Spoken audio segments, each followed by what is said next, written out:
यार दे देता है। जेनेटिक्स ऑफ वायरसेस का पता नहीं मुझे दूध लगी। बेटा सब अपने आप को म्यूट करके रखें।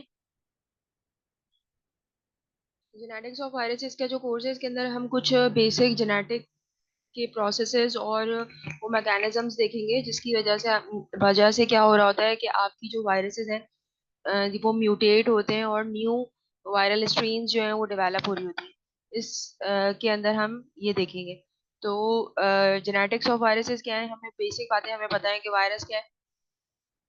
एक पैरासाइट है जो सेल के अंदर रह रहा होता है और अपनी इन्फेक्शियस साइकिल के रिजल्ट में वो क्या करता है, thousands of new viruses produce करता है और समटाइम वो होस्ट सेल को डिस्ट्रॉय कर देता है और समटाइम वो होस्ट सेल को डिस्ट्रॉय किए बगैर बाहर आ जाता है। लेकिन जब वो होस्ट सेल को इन्वेड कर लेता है तो उसकी इन्वेजन की वजह से ही होस्ट सेल के अंदर बहुत सारी एबनॉर्मेलिटीज डेवलप हो जाती हैं। तो वायरसेस क्या कर रहे होते हैं कि अपने जो भी होस्ट सेल्स हैं, अपने जो भी विक्टिम्स हैं उनको वो क्या कर लेते हैं, उनके ऊपर वो टेक ओवर कर लेते हैं और उनकी जो हमने देखा था कि वायरसेस के अंदर बहुत थोड़ा सा उस थोड़े से डीएनए को ही यूटिलाइज करते हुए उन्होंने सारा कुछ करना होता है। तो वो क्या बेसिक मैकेनिज्म्स हैं जहाँ पे जो ये यहाँ पे काम कर रहे होते हैं वो अभी हम बात करेंगे। अभी कुछ बेसिक बातें चल रही हैं। वायरसेस जो है वो एप्लीकेट इंट्रासेलुलर पैरासाइट है। Viruses are highly specific in nature. Number one, host specific होंगे। इसका मतलब ये है कि for example let's say human एक होस्ट है और एक होस्ट क्या है आपका काउ है। तो अगर वो वायरस जो है वो ह्यूमन का होगा तो it remain stick to its host. वो हमेशा क्या करेगा, वो इंसान को ही नुकसान पहुंचाएगा। जो वायरस काउ का होगा वो काउ का ही नुकसान पहुंचाएगा। वो एसएच कोई बहुत बड़ा मेजर मसला या कोई इन्फेक्शन डेवलप नहीं कर सकता इनसाइड द अदर होस्ट। अगर इन केस एक एनिमल वायरस है और उठ के इंसान के अंदर नुकसान पहुंचाना शुरू कर रहा है या इंसान के अंदर भी वो इन्फेक्शियस साइकिल को जनरेट कर रहा है, इसका मतलब है वायरस क्या हो गया है, वायरस मॉडिफाई हो गया है, वायरस में म्यूटेशन हुई थी और as a result of those mutation now viruses can invade other type of cells और अदर टाइप ऑफ होस्ट। ठीक है। तो हमारे पहली बात ये है कि वायरसेस इंतहाई क्या है, स्पेसिफिक इन नेचर है, पर्टिकुलर है अबाउट देयर होस्ट। जिस होस्ट के हैं उसी में रहेंगे। सेकेंडली, जो हम मल्टी सेलुलर ऑर्गेनाइजेशन की बात करते हैं, अगर हम फेज की बात करेंगे तो फेज के अंदर तो एक ही वायरस है और एक ही सेल है। तो वो जिस भी सेल में जाएगा वो पूरा का पूरा जो है वो वायरस ही कंसिडर किया जाएगा। लेकिन हमारे पास जब ऐसे वायरसेस हैं जो मल्टी सेलुलर होस्ट को इन्वेट कर रहे हैं, फॉर एग्जाम्पल इंसानों को इन्वेट कर रहे हैं, तो हमारी क्या है, मल्टी सेलुलर ऑर्गेनाइजेशन है। उस मल्टी सेलुलर ऑर्गेनाइजेशन में हर सेल दूसरे सेल से डिफरेंट है। लेट्स से हमारे पास एक डिफरेंट क्या है, सिस्टम्स है ना, रिस्पिरेटरी सिस्टम है, रिप्रोडक्टिव सिस्टम है, डाइजेस्टिव सिस्टम है। तो जो वायरस ने रिस्पिरेटरी सिस्टम के सेल्स को इन्फेक्ट करना होगा वो उसी से स्टिक करके रिस्पिरेटरी सिस्टम को ही इन्फेक्ट करेगा। जिसने इम्यून सिस्टम को इन्फेक्ट करना होगा वो इम्यून सिस्टम को ही इफेक्ट करेगा। इसका मतलब ये है कि ना तो सिर्फ ये होस्ट स्पेसिफिक है, सेकेंडली क्या है, सेल टाइप के भी स्पेसिफिक है। सेल टाइप भी एक स्पेसिफिक सेल टाइप को ही इन्वेट करे होंगे। फॉर एग्जाम्पल, जो आपके कोल्ड के वायरसेस हैं वो वायरसेस जो नजला फ्लू कॉज कर रहे होते हैं वो हमेशा कहाँ कर रहे होते हैं, आपके जो मेम्ब्रेन्स है रिस्पिरेटरी सिस्टम की, आपके जो रिस्पिरेटरी सिस्टम के जो सेल्स हैं उनको क्या कर रहे होते हैं, उनको इन्वेट कर रहे होते हैं। इसी तरह हम जानते हैं कि एचआईवी क्या होता है, ह्यूमन इम्यूनोडेफिशिएंसी वायरस। वो किसको इन्फेक्ट कर रहा होता है, व्हाइट ब्लड सेल की एक सर्टेन टाइप को इन्फेक्ट कर रहा होता है। Which type of white blood cell, CD4। हम जानते हैं कि CD4 टाइप कौन सी होती है, टी हेल्पर सेल्स। तो क्या हुआ, इंसान के ही हैं दोनों वायरसेस। एडिनो वायरस जो है वो फ्लू कॉज कर रहा है, वो भी रेस्पिरेटरी ट्रैक को इन्फेक्ट कर रहा होगा। और एचआईवी जो है वो भी ह्यूमन का ही वायरस है, वो भी इंसान को इन्फेक्ट कर रहा है। पर एडिनो का टारगेट सेल अलग है और एचआईवी का टारगेट सेल अलग है। ठीक है, बट होस्ट दोनों का सेम है।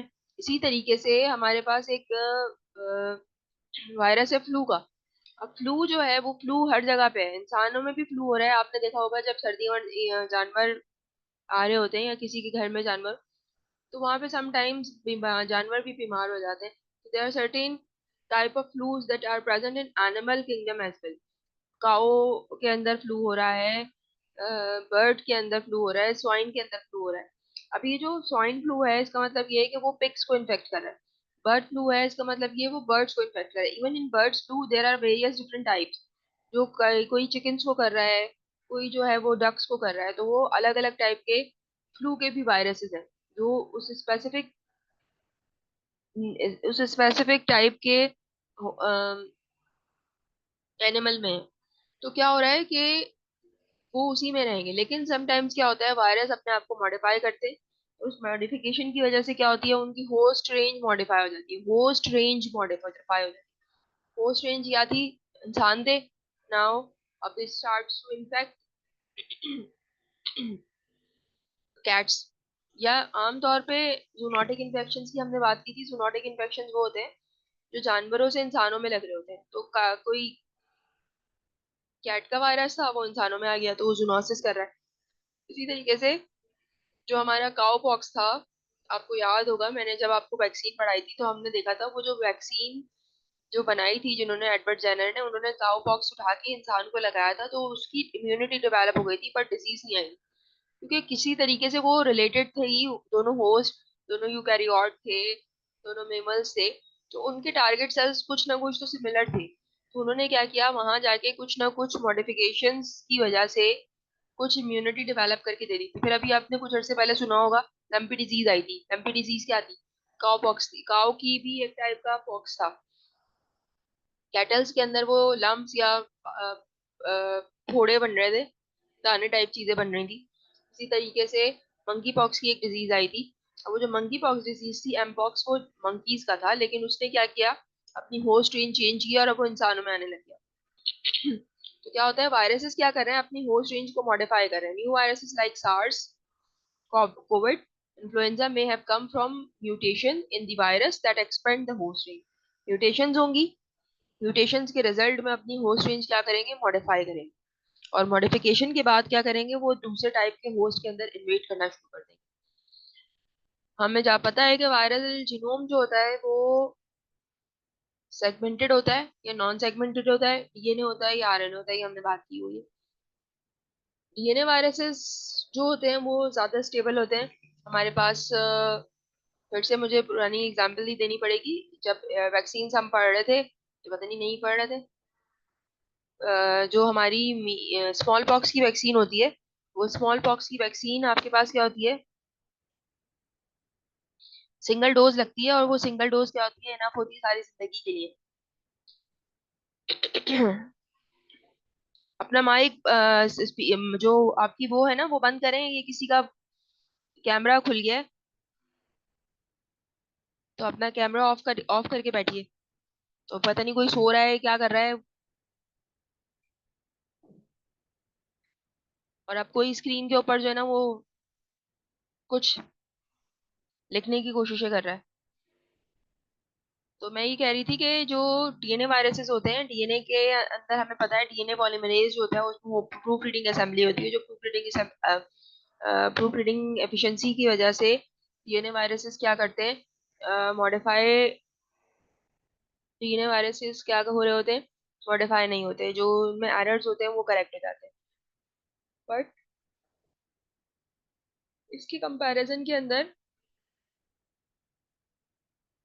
इसके कंपैरिजन के अंदर जो आरएनए वायरसेस होते हैं, आरएनए पॉलीमरेजेस तो एग्जिस्ट करते नहीं है हमारे अंदर। तो जब हमारे अंदर आरएनए पॉलीमरेजेस एग्जिस्ट नहीं करते तो प्रूफ रीडिंग भी नहीं होती। और प्रूफ रीडिंग जब नहीं होती है तो उसकी वजह से जो भी एरर्स होते हैं वो जल्दी से इनकॉर्पोरेट हो जाते हैं न्यू जनरेशन में। तो हमारे पास जितनी भी पैंडेमिक्स और एपिडेमिक्स आई हैं, वो ज्यादातर कौन सी हैं, आपके आरएनए वायरसेस की है। कोविड था, आरएनए वायरस है। पोलियो है, आरएनए वायरस है। उसके अलावा कौन है आपका, सार्स है, इन्फ्लुएंजा है। इन्फ्लुएंजा की बहुत सारी पेंडेमिक्स एपिडेमिक्स आई हैं, सबकी सब क्या है, वो आरएनए वायरस से। सॉरी मेरा डिस्कनेक्ट हो गया था, मुझे जरा बताइए कहाँ तक आप लोगों ने सुना है।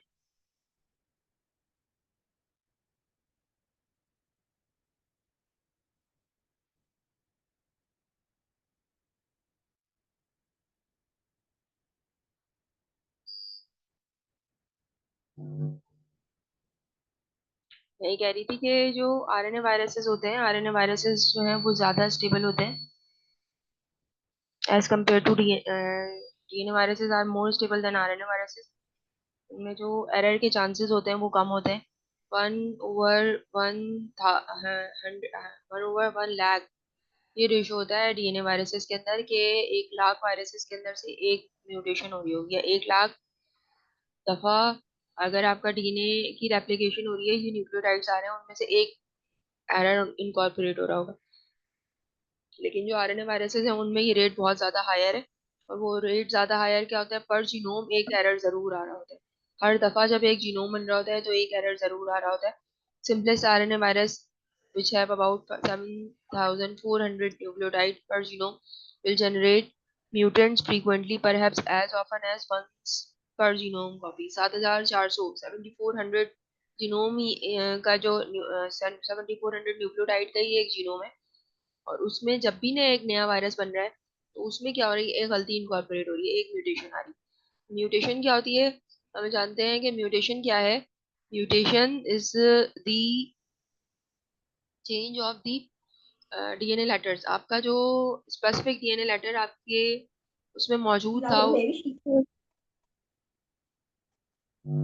आपका जो स्पेसिफिक डीएनए के जो लेटर्स हैं उनमें अगर किसी जगह पे कोई लेटर चेंज हो रहा होगा तो हम ये कहते हैं वो म्यूटेशन होती है। म्यूटेशन कितनी टाइप की हो सकती है, डेलिटेरियस हो सकती हैं, यानी कि नुकसानदेह म्यूटेशन हो सकती है, न्यूट्रल म्यूटेशन हो सकती हैं, और ओकेजनली फेवरेबल म्यूटेशन हो सकती है। 3 डिफरेंट टाइप की म्यूटेशन हैं।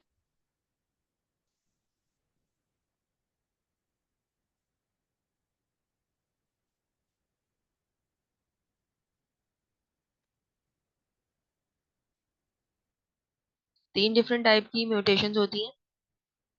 डेलिटेरियस जो वायरस के लिए नुकसानदेह हो, न्यूट्रल जो कोई फर्क नहीं है उनका, ना नुकसान दे रही है ना कोई फायदा दे रही है, और ओकेजनली फेवरेबल वो म्यूटेशन जो वायरस को फेवर करे। एक किसी भी वायरल की पॉपुलेशन के अंदर सिर्फ वो म्यूटेशन सरवाइव करती है that give benefit to virus. Virus में बहुत सारी म्यूटेशन हो रही होती हैं, कुछ फेवरेबल होंगी कुछ हार्मफुल होंगी। तो अगर हार्मफुल होंगी ना, इसका मतलब ये है कि वो वायरस के लिए हार्मफुल है वो म्यूटेशन। सॉरी, वो हार्मफुल म्यूटेशन अगर हैं तो वो वायरस के अंदर क्या होंगी, वायरस को एलिमिनेट करा देंगी, ठीक है। लेकिन जो वायरसेस की पॉपुलेशन सस्टेन करती हैं और म्यूटेशन के साथ आगे जाती हैं, वो वही म्यूटेशंस होती हैं जो वायरस को क्या कर रही होती है, फेवर कर रही होती है। तो मुझे नहीं याद आप लोगों को कोविड कितना याद है, लेकिन जब कोविड आया था तो कोविड में क्या हो रहा था, डिफरेंट उसकी वेव्स आ रही थी, first wave, second wave, third wave. और हर वेव के अंदर हम क्या सुन रहे थे कि कोई नया स्ट्रेन आ गई है वायरस की।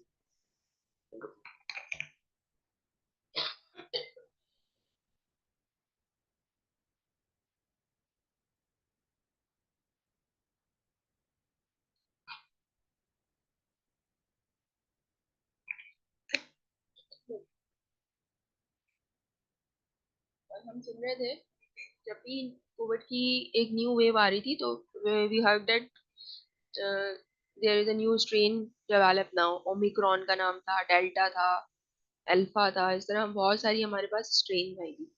अच्छा, ऐसा नहीं था कि सिर्फ यही 4-5 जो हमने नाम सुने थे यही स्ट्रेन आई थी। अगर आप उठा के लिटरेचर देखें या अपना विकिपीडिया पे कोविड 19 वायरस को सर्च करें या और किसी पोर्टल के ऊपर कोई पोस्ट सर्च करें, तो आप देखेंगे कि वहां पे बहुत सारे म्यूटेंट्स होंगे, बहुत सारी म्यूटेशन वाले वायरसेस होंगे। लेकिन हमने सिर्फ उन्हीं का नाम सुने जो वायरस को क्या कर रही थी, फेवर कर रही थी। और वायरस को फेवर करने का मतलब ये कि वो वायरस को किसी भी तरीके से उसकी इन्फेक्शन साइकिल के अंदर सपोर्ट कर रही थी। अगर वो वायरस को उसकी इन्फेक्शन साइकिल में सपोर्ट कर रही थी तो वो सिस्टम में क्या कर रही थी, रुक रही थी। और अगर वो सिस्टम के अंदर रुक रही थी का मतलब ये है कि वो इन्फेक्शन कॉज कर रही थी। और जिस टाइम पे वो इन्फेक्शन कॉज करने नहीं कर रही थी उस वक्त क्या हो रहा था, वायरस वो म्यूटेशंस क्या कर रही थी, वायरस को एलिमिनेट करा देती थी, किल कर देती थी। यहाँ तक सबको सब बात समझ में आ गई? Any question, any queries?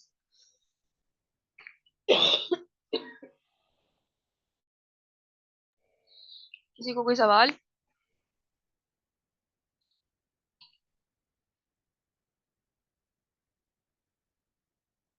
किसी को कोई सवाल नहीं है?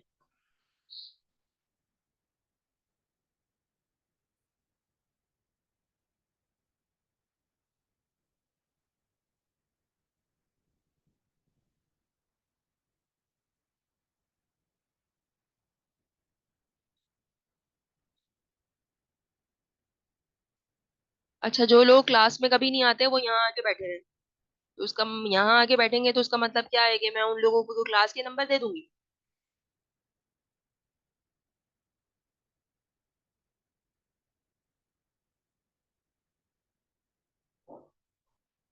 मिस स्पेक्ट्रम रेंज जरूरी है क्या? स्पेक्ट्रम का क्या मतलब है? ये कुछ नाम मुझे ऐसे नजर आ रहे हैं जो कि क्लास में भी नहीं होते, और वो यहाँ बैठी हुई हैं, बैठे हुए हैं, मल्टीपल लोग हैं। तो यहाँ बैठने के क्या क्या होगा? वो आपकी सारी पुरानी, आपकी सारी वो गुनाह माफ हो जाएंगे कि आपने क्लास में कितनी अटेंडेंस ली नहीं ली, बस यहाँ आ गए तो उसका मतलब है सब वो हो गया। अम, अभी भी मैंने ये कहा था कि आप अपने नाम रीनेम कर लें जो भी डिवाइसेस के नाम से बैठे हुए हैं, ताकि मुझे पता चल सके कि कौन बैठा हुआ है। ये रियलमी, रेडमी, ये जो भी हैं ये रीनेम करें ताकि मुझे पता चले यहाँ पे ये कौन है। आप अपना सवाल जो है वो इलेबोरेट करें, फिर मैं बताती हूँ उसके बारे में। अच्छा, तो ये बातें हो गई। अभी मैं इनके सवाल का जवाब देती हूँ, जरा मुझे समझ में आ जाए। अब वायरस के अंदर जेनेटिक चेंजेस क्या क्या हो सकती हैं? म्यूटेशन हो सकती है, रिकॉम्बिनेशन हो सकती है, रीअसॉर्टमेंट हो सकती है, कॉम्प्लीमेंटेशन हो सकती है, फिनोटाइपिक मिक्सिंग हो सकती है, और डिफेक्टिव इंटरफेयरिंग पार्टिकल्स बन सकते हैं। ये सारे फिनोमेना हैं, इसको अभी हम वन बाय वन स्टडी करेंगे। सबसे पहले, सबसे आसान, सब जानते हैं, म्यूटेशन। म्यूटेशन क्या होती है? म्यूटेशन आपका डीएनए का लेटर ATGC है, उन चारों में से एक ही जगह पे G आ जाए, एक ही जगह पे T आ जाए, एक ही जगह पे C आ जाए, तो दैट इज म्यूटेशन। ठीक है, आपका सिंगल लेटर रिप्लेस हो गया दूसरे लेटर से, तो हम इसको म्यूटेशन कहते हैं। अब म्यूटेशन क्या होती है? स्पॉन्टेनियस हो सकती है, इसका मतलब ये है कि खुद से हो सकती है, without any certain external trigger, बाहर के किसी इन्फ्लुएंस के बगैर म्यूटेशन हो सकती है। ठीक है, और ऐसा भी मुमकिन है कि म्यूटेशन एक्सटर्नल ट्रिगर की वजह से हो रही हो, यानी कि बाहर से एनवायरमेंटल इन्फ्लुएंस है उसकी वजह से म्यूटेशन हो रही है। जैसे हम ये जानते हैं कि यूवी में अगर आप ज्यादा एक्सपोज होंगे या एक्सरेज में आप ज्यादा एक्सपोज होंगे, तो उस एक्सरे या यूवी में एक्सपोजर की वजह से क्या हो सकता है, आपकी म्यूटेशन का रेट बढ़ सकता है, कैंसर कॉज हो सकते हैं। तो अगर आप बहुत ज्यादा यूवी में निकल रहे हैं तो कैंसर कॉज हो सकते हैं। अगर आप बहुत ज्यादा एक्सपोज हो रहे हैं विद रेडिएशन, गैमा, एक्सरेज, तो आप क्या हो सकते हैं, तो आपकी म्यूटेशन हो सकती है।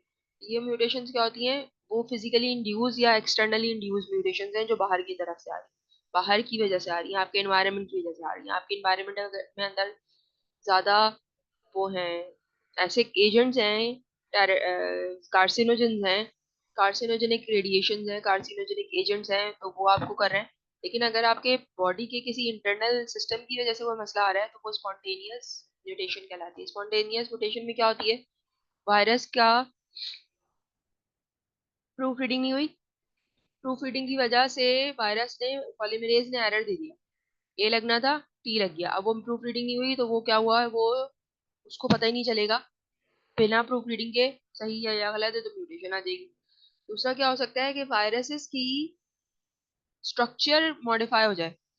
जैसे यहाँ पे अगर आप देखें तो ये फर्स्ट पे थायमिन है, थायमिन के दो तरीके के स्ट्रक्चर्स लिखे हुए हैं, ये टॉटोमेरिक फॉर्म्स होती हैं। केमिस्ट्री के अंदर बहुत सारे बाकी स्ट्रक्चर की भी डिफरेंट फॉर्म्स बन रही होती है, जैसे आप जानते हैं DL, R, S, इसी तरीके से जो आपके पास स्ट्रक्चर्स हैं वो बहुत सेम मॉलिक्यूल भी डिफरेंट स्ट्रक्चर्स के अंदर क्या हो सकता है, प्रेजेंट हो सकता है।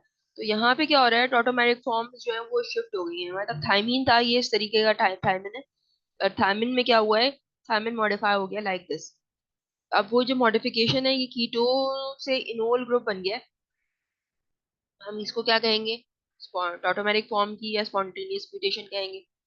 पॉलीमरेज के एरर की वजह से एक लेटर की जगह पे दूसरा लेटर बन गया, तो ये हमारे पास क्या होगा, स्पॉन्टेनियस एरर होगा। फिर फिजिकली इंड्यूस म्यूटेशंस क्या होती है, जो एक्सटर्नल एक्सटर्नल स्टिमुलस की वजह से हो रही हो, बाहर की वजह से हो रही हो। क्या हो सकता है, यूवी की वजह से या एक्सरेज की वजह से म्यूटेशन आ रही है, लेटर चेंज हो रहा है, तो वो हमारी क्या हो रहा है, वो भी म्यूटेशन। तो कुछ म्यूटेशन होती हैं जो केमिकली इंड्यूस होती है, मतलब आप किसी ऐसे केमिकल से बहुत ज्यादा एक्सपोज हो रहे हैं, वो केमिकल क्या है, कार्सिनोजन है, और उस कार्सिनोजेनिक केमिकल की वजह से क्या हो रहा है, आपको म्यूटेशन हो रही है। For example ETBR, anyone knows what is ETBR? इसको पता है ईटीबीआर क्या होता है?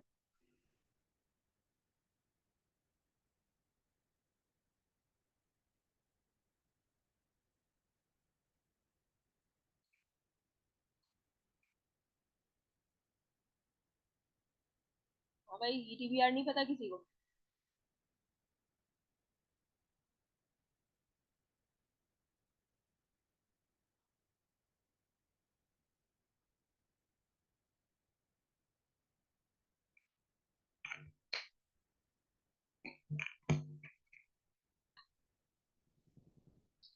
बिल्कुल सही, इथीरियम ब्रोमाइड।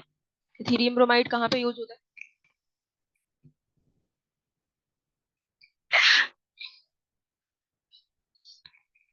इथीरियम ब्रोमाइड कहाँ यूज होता है?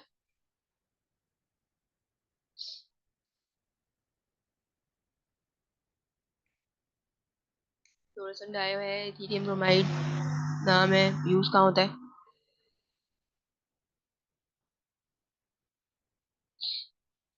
एग्रोस जेल इलेक्ट्रोफोरेसिस के अंदर। एग्रोस जेल इलेक्ट्रोफोरेसिस जो है, जिसके अंदर हम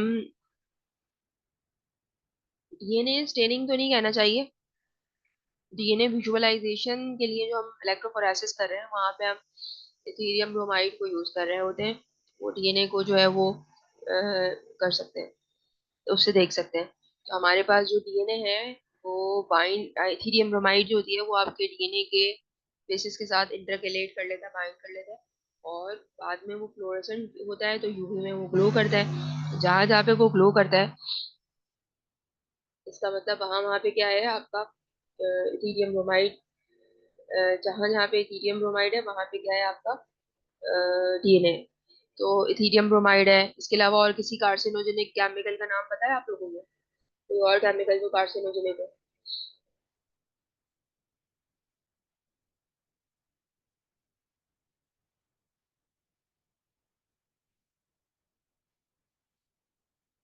और किसी कार्सिनोजेनिक केमिकल का नाम नहीं पता आप लोगों को? फाइनल ईयर में आ गए।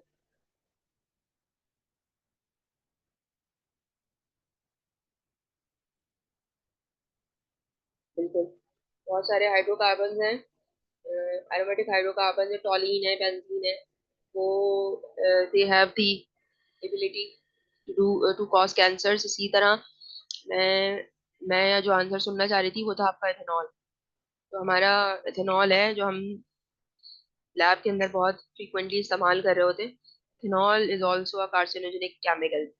इथेनॉल को भी अगर आप ज्यादा अपने स्किन से एक्सपोज करेंगे, तो भी क्या हो सकता है, कैंसर्स हो सकते हैं। तो इथेनॉल हमारा जो सैनिटाइजर्स में इस्तेमाल हो रहा है वो भी कार्सिनोजेनिक है। ठीक है जी, अच्छा आगे चलते हैं। तो ये बातें हो गई म्यूटेशंस की हवाले से। उसके बाद म्यूटेशन की टाइप्स है। पॉइंट म्यूटेशन क्या होती है? सिंगल लेटर्स रिप्लेस हो जाए विद अनदर लेटर। टी था, रिप्लेस हो गया जी से। तो ये क्या है? सिंगल पॉइंट म्यूटेशन हो रही है, तो हम क्या कहेंगे? Point mutation. अब पॉइंट म्यूटेशन दो होती हैं। हमें पता है कि आपकी जो बेसिस हैं वो दो टाइप्स की होती हैं, एक प्यूरीन्स होती हैं, एक पायरिमिडीन्स होती हैं। तो बताइए व्हाट इज व्हाट, प्यूरीन्स कौन है, पायरिमिडीन्स कौन है, जरा बताइएगा मुझे। प्यूरीन्स कौन है, पायरिमिडीन्स कौन है?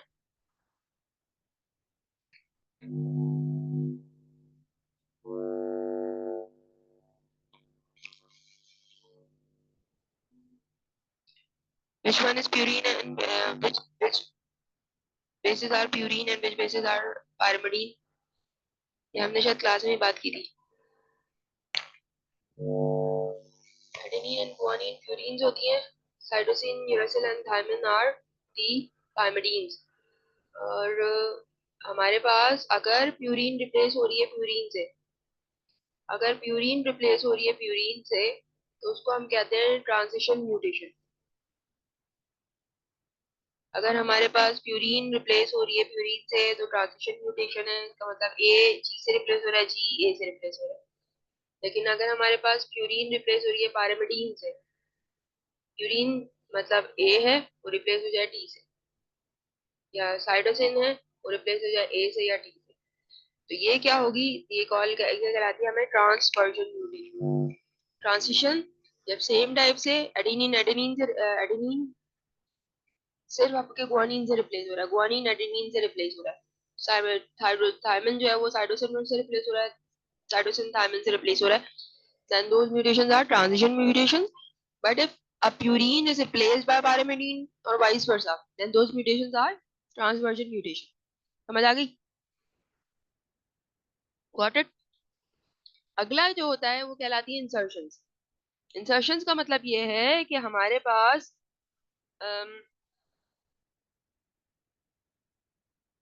insertions का मतलब ये है कि हमारे पास है A D G E T T C, ये हमारे पास हमारा एक नॉर्मल था, पर हुआ ये कि हमारे पास इसके अंदर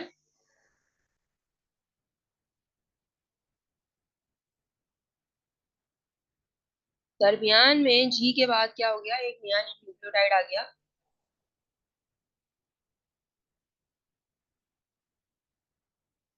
जी, अब ये जो नया न्यूक्लियोटाइड आया हमारे पास दरमियान में, ये क्या हुई है, एक इंसर्शन हुई है। इस इंसर्शन की वजह से क्या होगा, आपका फ्रेम शिफ्ट होगा। ठीक है, पहला कोडॉन तो एटीजी सेम रहा, लेकिन दूसरा कोडॉन आपका सीटीटी था, बजाय उसके अब क्या हो गया, जीसीटी हो गया। तो कोडॉन शिफ्ट होगा, फ्रेम शिफ्ट होगा, कोडॉन चेंज होगा, तो पूरा का पूरा प्रोटीन ही चेंज हो जाएगा। तो ये हमारे क्या कहलाती है, ये कहलाती है इंसर्शन। इसके वाइस वर्सा होती है डिलीशन। डिलीशन में क्या हो रहा होता है कि हमारे पास, लेट से कि आपके पास क्या है, ये पूरा था, इसके बीच में से ये लेटर कट गया, अब क्या बच गया, A T G T T C. इसका मतलब बीच में से आपका सी गायब हो गया, यहाँ पे सी था वो गायब हो गया। ये क्या है, डिलीशन। इस केस में भी क्या होगा, आपका फ्रेम शिफ्ट होगा और म्यूटेशन क्या होगी, आपकी प्रोटीन को चेंज करेगी। तो ये कहलाती है डिलीशन। कलेक्टिवली इंसर्शंस और डिलीशंस को हम कहते हैं इंडेल। कलेक्टिवली जो इंसर्शंस एंड डिलीशंस हैं, we call them indel. Insertion का आई एन, डिलीशन का टीईएल, तो ये कहलाती इंडेल्स। इंडेल्स आपने अगर कोई पेपर देखेंगे, वो ऐसा पेपर जिसके अंदर बायोइनफॉर्मेटिक्स हो रही हो, या भी आप पढ़े होंगे बायोइनफॉर्मेटिक्स, तो आप देखेंगे कि वहाँ पे एक टर्म यूज होगी, इंडेल। इंडेल का मतलब क्या होता है, इंसर्शंस प्लस डिलीशंस, और हम उसको कहते हैं इंडेल। Got it?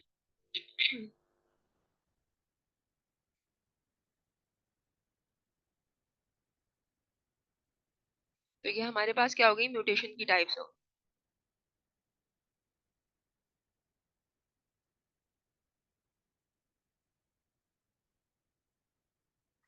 अब क्या है, अगला, phenotypes of mutations. Her mutation के रिजल्ट में जरूरी नहीं है, लेकिन जब हमें पता है कि डीएनए चेंज हो रहा है, तो ऐसा पॉसिबल है कि म्यूटेशन की वजह से आपके फिनोटाइप में चेंज आए। पहले फिनोटाइप अलग था, अब फिनोटाइप अलग हो जाए, तो वो जो फिनोटाइप के अंदर चेंज आ रही है वो कहलाती है आपकी फिनोटाइप ऑफ म्यूटेशंस या फिनोटाइप ऑफ म्यूटेंट। आपका जो नया म्यूटेंट बना है, वो म्यूटेंट बनने के बाद क्या होगा, आपकी जो भी म्यूटेशन है, जो भी आपका सिस्टम है, उसको नए तरीके से प्रेजेंट करेगा। आप उसको डिफरेंशिएट कर सकेंगे between wild type and between the new one और the mutant. Observe property of an organisms जो है वो मॉडिफाई हो जाती है। कंडीशनल लीथल क्या होता है कि एक वाइल्ड टाइप थी जो कि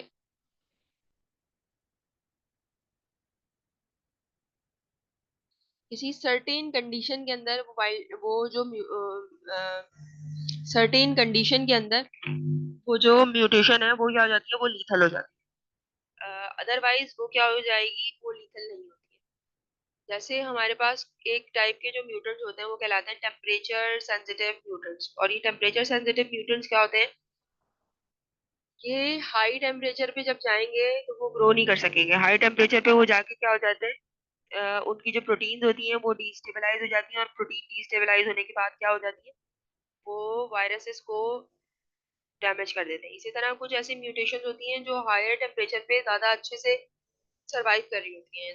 ड्यूरिंग कोविड एक टाइप की एक की जो म्यूटेशन आई थी वो क्या होती, वो हाई टेम्परेचर पे ज्यादा सरवाइव कर रही, तो उस वक्त जो डॉक्टर जिनको कोविड या कोरोना हो रहा था, डॉक्टर सिर्फ उनको ये इंस्ट्रक्ट कर रहे थे कि आप अपना फीवर बढ़ने मत दीजिएगा। आप अपना फीवर जो है वो उसको 37 ही रखिए, 38 हो जाए, लेकिन 40 प्लस पे नहीं जाने दीजिएगा। 103 104 बुखार जो होता है, क्योंकि अगर आपका बुखार बढ़ेगा तो उस वक्त वो कंडीशनल लीथल जो है वो काम करना शुरू कर देगा। हाई टेम्परेचर पे वो क्या हो जाएगा, ज्यादा लीथल हो जाएगा। फिर इसी तरह से क्या होता है, प्लेग।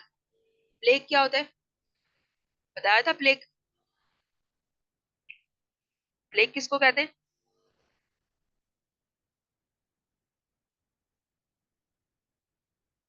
किसको कहते हैं प्लेग?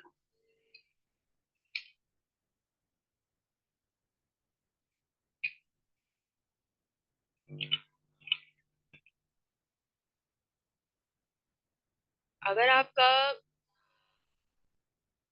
वायरस का इफेक्ट देखना होता है, तो उस वायरस के इफेक्ट को देखने के लिए आपने उसके होस्ट को पहले ग्रो करवाना होता है। अगर हम बैक्टीरिया की बात करें, बैक्टीरिया को जब हम प्लेट पे ग्रो कराते हैं, बैक्टीरिया एक या तो स्ट्रीक्स या कॉलोनीज की फॉर्म में ग्रो करता है, या फिर वो पूरा एक लॉन बना के एक पूरी फिल्म फॉर्म कर रहा होता है। तो जब एक वो पूरी फिल्म फॉर्म कर रहा होता है, तो उस वक्त आपकी जो उस फिल्म के ऊपर आपके पास छोटे छोटे से क्लियर एरियाज डेवलप हो जाते हैं। वो क्लियर एरिया क्या होते हैं, वो जगह होती है जहाँ पे आपका वायरस ने क्या किया है, आप मौजूद है और उसने क्या किया है, इन्फेक्शन कॉज किया है।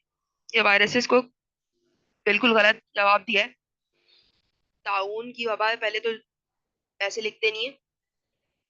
और दूसरा, ताउन की जो वबा थी वो मैंने बताया था, वो भी एक प्लेग होता है, दांतों वाला भी एक प्लेग होता है, और एक वायरोलॉजी का भी प्लेग होता है।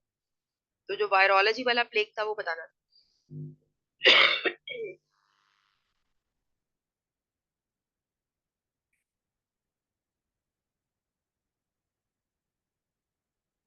मैं एक पिक्चर शेयर कर रही हूँ, साथ ही साथ में ग्रुप में शेयर कर देंगे। तो वो मैंने शायद पहले भी किया होगा, मैं उन्हीं की चैट में चेक कर लेती हूँ। तो वो प्लेट्स क्या होते हैं, तो प्लेट पे के ऊपर क्लियर एरिया होता है। उस क्लियर एरिया के अंदर आपका वायरस का इफेक्ट आपको नजर आ रहा होता है। उसको हम कहते हैं प्लेट।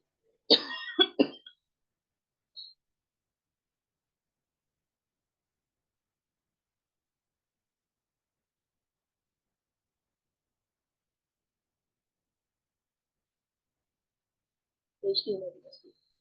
अच्छा, तो प्लेट क्या हो जाता है, मॉडिफाई हो जाता है।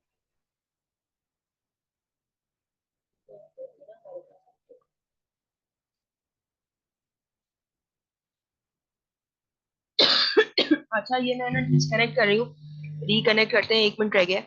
तो री ज्वाइन कीजिए आप, फिर बात करते हैं इसको।